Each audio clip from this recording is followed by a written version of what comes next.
Ghislain, recognizing the value of having such a powerful ally for his reconstruction plans, accepted the pledge with a smile, expressing his eagerness to work with Ghislain. The narrative shifted to a cabin deep in the woods, where a group of wildcats was gathered. A trafficker reported to the group that one of their members had been killed. The news caused shock and unrest among the group, prompting their leader, Vigo, to demand silence. Apologizing for the commotion, the traffickers explained that Bernarf had assured them that Ghislain would neither locate their reconnaissance unit nor be capable of killing them. Vigo questioned whether the reconnaissance team had made mistakes or been given bad intelligence. One of his subordinates, trembling, revealed that Ghislain had joined Ghislain's group. Startled, Vigo grabbed the subordinate by the neck and demanded confirmation. The man nervously insisted he was certain, recounting that he had seen it with his own eyes. Hearing this, Vigo smiled, expressing satisfaction that his former captain was finally taking action. The scene transitioned back to Ghislain, who was traveling through the woods with Ghislain and the others in a carriage. Belinda, feeling cramped, complained about the sheer volume of weapons Ghislain had brought along. She asked Ghislain whether it was truly necessary to transport so many, remarking that a sword or two should have sufficed. She expressed disbelief that they had been forced to purchase another carriage to accommodate Ghislain's arsenal.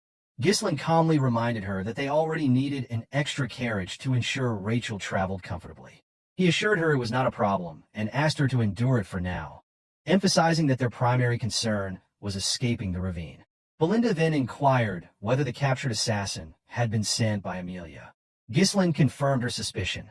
Hearing this, Belinda explained that the mask worn by the assassin was a symbol associated with the Wildcats traffickers, a powerful and notorious guild in Rayfold.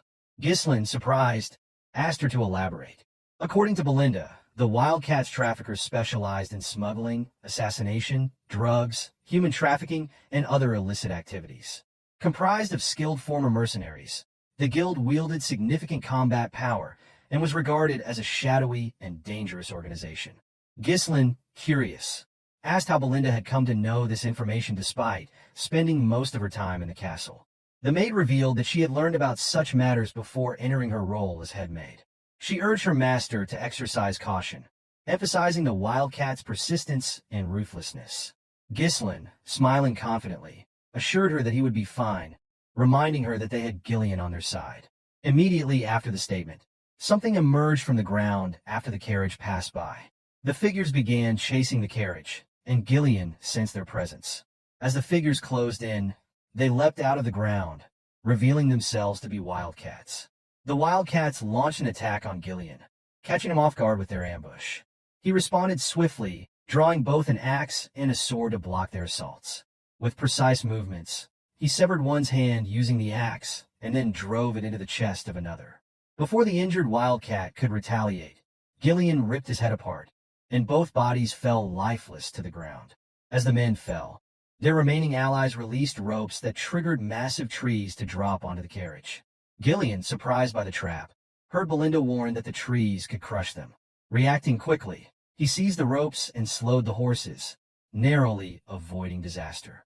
However, the path was now obstructed. Ghislain remarked that he had anticipated the ambush. Nearby, wildcat traffickers began to close in, and one of them, Vigo, addressed Ghislain directly. He referred to Ghislain as the former captain of the Ratatosk mercenaries, a title that visibly startled him. Vigo accused him of cowardice, claiming he had disbanded the entire group for the sake of his daughter. Stepping down from the carriage, Ghislain denied any knowledge of the accusations. Vigo, visibly irritated, countered by blaming Ghislain for the life he had been forced to endure.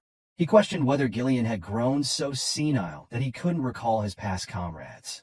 Ghislain offered no response, which further convinced Vigo that he was feigning ignorance. With a smirk, Vigo declared that he would force Ghislain to remember and commanded his men to attack. The attackers advanced quickly, prompting Ghislain to offer his assistance. Ghislain, however, declined, stating that Vigo clearly had personal business with him. He assured Ghislain that he could handle the situation alone. Before the wildcats could strike, Ghislain infused his axe with mana and dispatched 4 attackers in a single, devastating swing. The sight of this stunned the remaining assailants, who surged forward in a renewed attack. Drawing his short sword, Ghislain struck down the first who approached with his axe, stabbed the second through the neck, and cleaved the third in half after deflecting their strike. Vigo observed these feats with little surprise, recognizing that Ghislain's strength had not waned. He instructed his men to split into two groups and encircle Ghislain. As they moved to execute the order, Ghislain mounted a horse, drawing a larger axe and spinning it menacingly. Charging at the wildcats, he unleashed a mana-enhanced strike that decimated several attackers. The remaining wildcats, hesitant to approach, shifted their focus to the horse, but before they could act, Ghislain attached a rope to his axe and swung it in a deadly swirl, cutting through their ranks. Belinda watched in disbelief as Ghislain dispatched his opponents. With his men defeated, Vigo launched a direct assault. Sensing the attack, Ghislain equipped a shield to block the strike. Vigo accused him of ruining his life and vowed to kill him. With 3 blades in hand, Vigo hurled them at Ghislain's horse, bringing the animal down. Ghislain dismounted just before the fall, landing on the ground only to face an incoming blade. Drawing a smaller axe, he blocked the attack and firmly denied being the captain of the Ratatas mercenaries. He struck Vigo's ribs with his shield, forcing him to retreat. Vigo demanded an explanation, asking Ghislain to reveal his identity if not the captain.